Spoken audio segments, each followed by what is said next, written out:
नमस्कार साथियों। अब हम आज बात करेंगे अगली कड़ी में, छात्रवृत्ति की अगली कड़ी में हम आगे बढ़ रहे हैं और आज हम बात करेंगे अनुसूचित जाति पूर्व मैट्रिक छात्रवृत्ति कक्षा 9 से 10। इससे पहले हमने बात करी थी अनुसूचित जाति पूर्व मैट्रिक छात्रवृत्ति कक्षा 6 से कक्षा 8 तक और अनुसूचित जनजाति पूर्व मैट्रिक छात्रवृत्ति कक्षा 6 से 8 तक। आज हम बात करेंगे अनुसूचित जाति पूर्व मैट्रिक छात्रवृत्ति कक्षा 9 से 10। देखिए ये छात्रवृत्ति ध्यान रखना प्रिय विद्यार्थियों, ये जो छात्रवृत्ति है ये सभी हमारे नियमित विद्यार्थियों को प्रदान की जाती है। नियमित जो विद्यार्थी हैं वो भले सरकारी स्कूल में हो या किसी भी निजी संस्था में भी जो सरकार द्वारा मान्यता प्राप्त होती है उसके अंदर भी इसका लाभ लिया जा सकता है। अब ये जो छात्रवृत्ति है इसको आपको कहीं ई मित्र पर नहीं जाना है, बल्कि यहाँ पर विद्यालय के माध्यम से इसके फॉर्म अप्लाई होते हैं। आप अपने कक्षा अध्यापक से संपर्क कर सकते हैं। इसकी संक्षिप्त संपूर्ण जानकारी आपको मैं बता देता हूँ, जल्दी से ध्यान से सुनना और जो भी संबंधित व्यक्ति हैं उसको जरूर शेयर करना जिससे इसका लाभ प्राप्त हो सके। अनुसूचित इस छात्रवृत्ति का नाम है अनुसूचित जाति पूर्व मैट्रिक छात्रवृत्ति कक्षा 9 से 10 तक। योजना ये है, कक्षा 9 से 10 की ध्यान रखना, कक्षा 9 और 10 की बात कर रहे हैं। योजना का ये दायरा है सिर्फ अनुसूचित जाति के व्यक्ति ही, अनुसूचित जाति के जो छात्राएं हैं वो इसका लाभ उठा सकती हैं, लेकिन वो नियमित विद्यार्थी के रूप में अध्ययन होना चाहिए।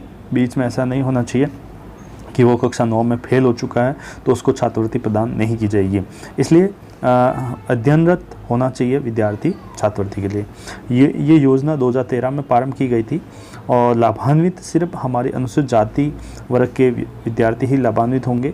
योजना की पात्रता है, इसमें विद्यार्थी अनुसूचित जाति वर्ग से संबंधित होना चाहिए। विद्यार्थी को जो केंद्र सरकार या राज्य सरकार या नगर पालिकाओं द्वारा संचालित स्कूलों या शिक्षा विभाग द्वारा मान्यता प्राप्त स्कूलों में से कक्षा 9 से 10 में नियमित विद्यार्थी के रूप में अध्ययन कर रहा हो वही इसका लाभ उठा सकता है, वो इसका लाभान्वित हो सकता है। ध्यान रखना, यानी नियमित रूप से राज्य सरकार या केंद्र सरकार या नगर पालिका द्वारा संचालित जो स्कूल हैं और उसमें कक्षा 9 से 10 में पढ़ रहा है वो विद्यार्थी इसका लाभ उठा सकता है। इसके अलावा विद्यार्थी जिसके माता पिता या यदि माता पिता जीवित नहीं हैं और संरक्षक हैं तो उनकी जो वार्षिक आय है वो 2.5 लाख से अधिक नहीं होनी चाहिए। 2.5 लाख से अधिक होने पर वो छात्रवृत्ति के पात्र नहीं होगा, तो इसलिए उसके माता पिता की जो आय है वो 2.5 लाख से ज़्यादा नहीं होनी चाहिए। विद्यार्थी जिस केंद्रीय विद्यालय या राजकीय या सार्वजनिक स्रोत से अध्ययन हेतु अन्य किसी भी प्रकार की छात्रवृत्ति नहीं होनी चाहिए। कहने का तात्पर्य साथियों, यहाँ पर आपको कोई और छात्रवृत्ति आप नहीं ले रहे हो। जिस समय ये छात्रवृत्ति ले रहे हो आप, उस समय आपको और कोई छात्रवृत्ति प्रदान नहीं होनी चाहिए, नहीं तो आपके सरकार के साथ फ्रॉड होगा और ये गलत होगा। ठीक है, ऐसा नहीं करें। तो विद्यार्थी जो गत सत्र में निचली कक्षा में अनुत्तीर्ण हो जा रहा है और यदि वह किसी वर्ष की परीक्षा में अनुत्तीर्ण हो जाता है तो उसकी छात्रवृत्ति को रोक दी जाएगी, परंतु यदि वह उसी कक्षा में आगामी परीक्षा में उत्तीर्ण कर लेता है तो अगले सत्र में नई कक्षा में छात्रवृत्ति हेतु पात्र हो जाएगा। इसके लिए विद्यार्थी को पुनः नूतन छात्रवृत्ति का आवेदन करना होगा। कहने का तात्पर्य विद्यार्थियों, जैसे आपने कक्षा 9 है, उस कक्षा 9 में यदि आपने पास कर लिया तो कक्षा 9 की छात्रवृत्ति भी आपको प्रदान होगी और कक्षा 10 की भी आपको छात्रवृत्ति प्रदान होगी। लेकिन यदि कक्षा 9 में यदि आप कोई विद्यार्थी फेल हो जाता है और वापस वो कक्षा 9 पास करता है तो उसको आगे कक्षा 10 की छात्रवृत्ति प्रदान होगी, न कि कक्षा 9 की छात्रवृत्ति प्रदान नहीं होगी। ठीक है, तो इसका मतलब रेगुलर और नियमित रूप से अध्ययन करने वाले विद्यार्थी को ही छात्रवृत्ति प्रदान की जाएगी।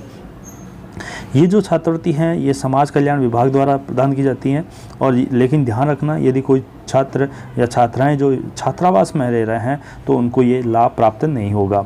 अब देखिए ये कैसी राशि किस प्रदान की जाती है। यदि मान लीजिए कि हमारा जो योजना है उसमें यदि डे स्कॉलर हैं छात्र छात्रा तो उसको छात्रवृत्ति की जो दर है वो हमारी 225 रुपये प्रति माह मिलेगी और एक मुश्त अनुदान मिलेगा 750 रुपये प्रतिवर्ष। 750 रुपये प्रतिवर्ष ये राशि प्रदान की जाएगी। और यदि हॉस्टलर हैं तो छात्रवृत्ति की दर छात्र छात्रा को 525 है और एक मुश्त राशि है 1000 रुपये प्रदान किए जाएंगे। योजना का आवेदन आपको कहाँ करना है? आपको अपने विद्यालय में ही करना है। आप अपने कक्षा अध्यापक से संपर्क कर सकते हैं या अपने छात्रवृत्ति प्रभारी से संपर्क कर सकते हैं या अपनी संस्था प्रधान से संपर्क कर सकते हैं। अब आपको क्या प्रमाण पत्र देने हैं।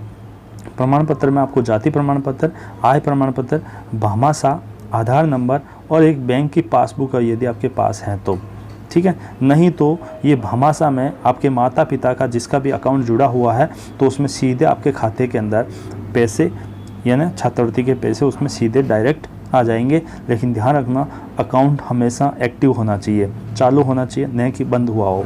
योजना का लाभ लेने के लिए मैंने आपको बता दिया, आप अपने कक्षा अध्यापक से संपर्क कर सकते हैं, कक्षा अध्यापक से संपर्क कर सकते हैं।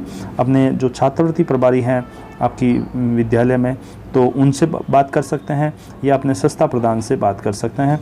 ये छात्रवृत्ति आपको वहाँ से विद्यालय से ही ऑनलाइन की जाएगी शाला दर्पण के माध्यम से, ठीक है प्रिय विद्यार्थियों। और ये पूरी की पूरी जो छात्रवृत्ति हैं ये भारत सरकार और राज्य सरकार का अनुदान होता है। इसमें भारत सरकार और राज्य सरकार दोनों का अनुपात होता है और इसमें केंद्र सरकार द्वारा 20% दी जाती है। तो इसका आप ज़्यादा से ज़्यादा लाभ उठाने का प्रयास करें और जो भी विद्यार्थी इससे संबंधित है उसको ज़रूर शेयर करें। और यदि आपको जानकारी रहेगी तो आप दूसरे विद्यार्थी की सहायता कर पाएंगे। और इस वीडियो को हम अपने ज़्यादा से ज़्यादा दोस्तों को शेयर कीजिए। हो सकता है आपका एक शेयर किसी की ज़िंदगी में आर्थिक सहायता प्रदान करने में महत्वपूर्ण योगदान दे सकता है साथियों। और हम बात कर रहे हैं कि हो सकता है अगला आप इस चैनल पर यदि नहीं पहली बार हैं तो इस चैनल को सब्सक्राइब कर लेना। हो सकता है कि अगला वीडियो आपसे संबंधित हो सकता है, अगली योजना जो सरकार की महत्वपूर्ण योजना है जो आपकी परिवार को काफ़ी आर्थिक सहायता दे सकती हैं। बहुत ही सिंपल तरीके से सिंपल शब्दों में आपको ये बताया जा रहा है। इसी के साथ जय हिंद, जय भारत।